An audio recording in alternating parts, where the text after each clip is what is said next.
Hope you guys are doing well. Welcome back. In today's video, I'm going to show you that how you can create a new tab or clear all tabs in the Google Chrome App Store. So let's get started. So first of all, what we have to do, simply we have to go to the Google Chrome. So I'm going to open it. We have to click on the Chrome here. And after clicking on the Chrome, as you can see now currently we have 38 active tabs. So as you can see now, if you want to clear these all tabs, you can also do that.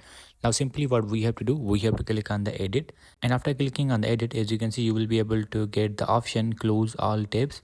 So now we have to click on the close all tabs, and as you can see now all tabs are closed. Now if you want to create a new tab, you can also do that. We have to click on this plus icon, and as you can see the new tab is created here. Now you have to search, you have to open whatever you want.